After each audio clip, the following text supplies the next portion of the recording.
Hello guys, നമ്മൾ ഇന്ന് പുറത്ത് വന്നിട്ടുണ്ട്. ഇന്ന് തിങ്കളാഴ്ച വൈകുന്നേരമാണ്. നമ്മൾ ശനി ഞായർ ഈ ദിവസങ്ങളിലാണ് പ്ലാൻ ചെയ്തത്. പക്ഷേ സമയം കിട്ടാത്തതുകൊണ്ട് തിങ്കളാഴ്ച വൈകിട്ടായി. ഇന്ന് നേരമില്ലാത്ത നേരത്ത് നമ്മൾ ഡെക്കത്ലോണിൽ വന്നിട്ടുണ്ട്. ഈ മൂത്ത മോൻ്റെ ഒരേ ഒരു ബഹളമായിരുന്നു. കുറേ ദിവസമായിട്ട് പറഞ്ഞതിനെ പഠിച്ചുകൊണ്ടിരിക്കുന്നല്ലേ എന്ന് പറഞ്ഞ് എങ്ങനെ അവൻ്റെ ശല്യം സഹിക്കാൻ വയ്യാതെ നമ്മൾ ഡെക്കത്ലോണിൽ വന്ന് എന്തോ മേടിക്കണം, എന്തോ ചിലവാക്കണം എന്ന് പറഞ്ഞ് നമുക്ക് പ്രത്യേകിച്ച് ഇവിടെ ഒരു ഐഡിയ ഇല്ലായിരുന്നു. പക്ഷേ വന്ന് നമ്മളിവിടെയൊക്കെ ഒന്ന് കറങ്ങിക്കഴിഞ്ഞതിന് ശേഷം ദാണ്ട കണ്ടു മോഹിച്ചു കീഴടക്കി എന്നതുപോലെ ആദ്യം ദാണ്ട ബാറ്റ് എടുത്തും കൈ വെച്ചു ഇളയാൾ. അത് മാച്ചിങ് ഇങ്ങനെ അവിടെ ബോൾ ഇപ്പോൾ തെരഞ്ഞുകൊണ്ടിരിക്കുക. നമ്മൾ ബോൾ വേണ്ടടാ, വീട്ടിൽ നടക്കാൻ പോലും സ്ഥലമില്ല, അത്രമാത്രം ബോൾ ഉണ്ട് അവിടെ, നമുക്ക് ഇത് വേണ്ടാന്ന് പറഞ്ഞ് അടക്കം മാറ്റി വെച്ചിട്ടുണ്ട്. അതിനുശേഷം ക്യാരം ബോർഡ് ഉണ്ടായിരുന്നു. അപ്പോൾ അതൊന്ന് കളിക്കാമെന്ന് വെച്ച് ഞാൻ ഇളയാളും എൻ്റെ ഹസ്ബൻഡും എല്ലാവരും കൂടെ ക്യാരമൊക്കെ കുറച്ച് നേരം കളിച്ചതിന് ശേഷം അടുത്തത് ഇനി മൂത്തയാൾക്ക് ഇനി എന്തോ വേണമെന്ന് പറഞ്ഞ് അവിടെ പരതിക്കൊണ്ടിരിക്കുക.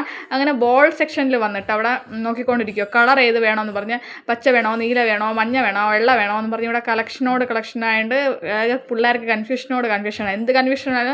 മൂത്തയാൾ ഈ യെല്ലോ കളർ ബോൾ കൊണ്ടേ വരത്തുള്ളൂ. കാരണം അവൻ എവിടെ പോയാലും യെല്ലോ ആണ് അവൻ്റെ ഫേവറേറ്റ് കളർ, അതുകൊണ്ടേ വരത്തുള്ളൂ. ചുമ്മാ ഈ കളറൊക്കെ നോക്കുന്നതേ ഉള്ളൂ. അതുകൊണ്ട് അടുത്തത് ഇതൊരു ഹാൻഡ് മസാജിങ് എന്തോ ഒരു ഇങ്ങനെ കിറുകിറാന്ന് സൗണ്ട് വരും അത് കയ്യിൽ വെക്കുമ്പോഴത്തേക്ക്. അത് നമ്മൾ നോക്കി അവിടെ തന്നെ എടുത്ത് വെച്ചിട്ടുണ്ട്. കാരണം അത് കൊണ്ടുവന്നാൽ ഇവിടെ വെറുതെ വെക്കത്തേ ഉള്ളൂ. അതുകൊണ്ട് നമ്മൾ ട്രാംപോളിനൊക്കെ കളിച്ച് ദാണ്ട ബ്ലൂ ബോൾ പിന്നെ എടുത്ത് കയ്യിൽ വെച്ചിട്ടുണ്ട്. പക്ഷേ എടുത്തില്ല. അതിനുശേഷം താഴെ നമ്മൾ വന്നിട്ട് അതുകൊണ്ട് ഇവിടെ സ്റ്റുഡിയോയിലാണ് ഉദ്ദേശിച്ച് വന്നത്. പക്ഷേ സ്റ്റുഡിയോ ക്ലോസ് ആയിക്കട്ടെ, ഗരുഡ മോൾ. നേരെ നമ്മൾ അപ്പുറത്തുള്ള സ്റ്റൈൽ യൂണിയനിലോട്ട് കയറി. പക്ഷേ ഇവിടെ കളക്ഷൻ ഇത്രമാത്രം ഉണ്ടോ നമ്മൾ വിചാരിച്ചതേ ഇല്ല. അകത്ത് കയറിയപ്പോഴത്തേക്ക് ഇഷ്ടംമാതിരി കളക്ഷൻ ഉണ്ടായിരുന്നു. അങ്ങനെ ഞാൻ അവിടെ ഒരു സ്വെറ്റർ എടുക്കാനായിരുന്നു പോയിരുന്നത്. ആ സ്വെറ്റർ കിട്ടി, ഞാൻ ഉദ്ദേശിച്ച പോലെ തന്നെ സ്വെറ്റർ കിട്ടിയിട്ടുണ്ട്. അത് ഇനി വേറൊരു അടുത്ത വീഡിയോയിൽ ഞാൻ കാണിച്ചു തരാം എങ്ങനെയുണ്ടെന്ന് സ്വെറ്ററെ. അപ്പം വിശ്രമവേളകൾ ആനന്ദകരമാക്കാൻ ഇതുപോലെയൊക്കെ പുറത്തോട്ടൊക്കെ ഇറങ്ങിയ നല്ല സുഖമായിരിക്കും. കയ്യിലുള്ള പൈസയൊക്കെ തീർന്ന് നമ്മൾ ചുറ്റിയടിച്ച് ഇതുപോലെയൊക്കെ വരാം. അപ്പോൾ വീഡിയോ ഇഷ്ടപ്പെട്ടാൽ ലൈക്ക് ആൻഡ് സബ്സ്ക്രൈബ് ചെയ്ത് സപ്പോർട്ട് ചെയ്യണേ. ബൈ.